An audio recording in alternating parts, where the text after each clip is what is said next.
Good evening, I'm Linord Moudou. This is Africa 54. Vincent Makoreza of today. The massive manhunt for a third man videotaped with 2 Islamic State suicide bombers at Brussels airport continues across Belgium. Intelligence officials say a 25-year-old Islamic State bomb maker who was involved in the Paris attacks in November was one of 2 suicide bombers who targeted the Brussels airport. The man, Najim Laachraoui, was spotted on closed-circuit video with the other bomber at the Brussels airport Tuesday, along with another man who is the subject of a search.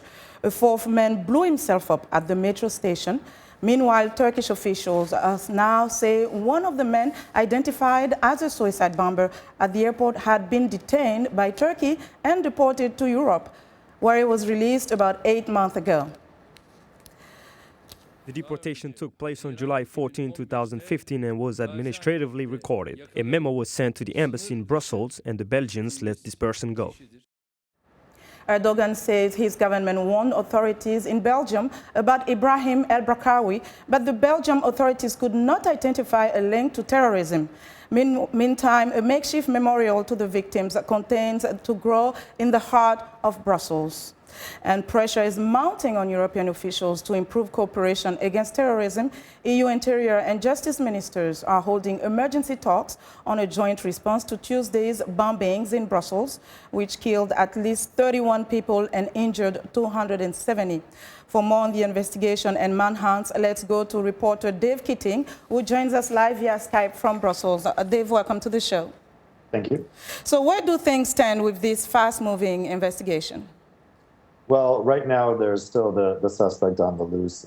We don't have any more information about him. There were reports of another suspect possibly on the loose, and there was even a sketch being distributed by some Belgian media, but the Belgian authorities have said actually that sketch is not related to this search. And so it appears now there isn't a second suspect on the run. There's just the one.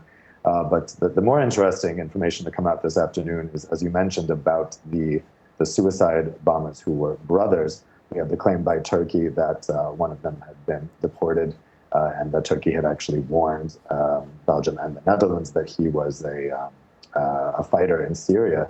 And now we're just getting word just within the past hour or so that the contrary to initial reports, which said the 2 brothers were only known to police for crime and not for terrorism, now we're learning that one of the brothers was being watched as a terror suspect linked to the Paris attacks in November, and that there was even a European arrest warrant issued for him. So kind of incredible that that's completely the opposite of what they said first. Now, EU members are meeting over this situation. What is transpiring? Well, yes, so the European Union's Justice and Home Affairs ministers from each member state are meeting just down the road at the European Council building. They are talking about a couple of different ideas for beefing up pan-EU cooperation. Now, one of the ideas that Germany is bringing to the table and is keen to have adopted is a requirement for entry and exit registration at the EU's external borders. Right now, no record is kept of who is coming into the EU and who's leaving. And so they want all borders facing outside of the EU's Schengen common passport area to start collecting that information. Now, there has been reports on emerging link to leadership in ISIS in Syria. How direct do authorities think the link is? It's a bit unclear. I think that the link seems similar to what existed in the Paris attacks, so something relatively loose, but also with a connection to people who had traveled to Syria and had since gone back using their European passports. So, Dave, here there are reports also that the Belgian government was warned by Turkey about this one brother. How are they reacting? What are they saying? Right now, there's no response from the government. We have the justice minister is inside the European Council building now, meeting with the other ministers.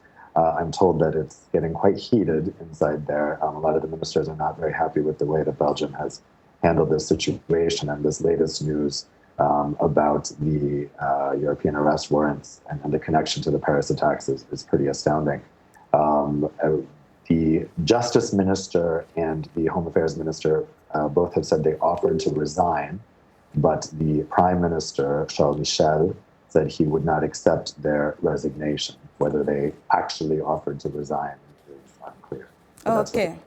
Okay, Dave, thank you so much for joining us. And that was Dave Keating reporting live via Skype from Brussels.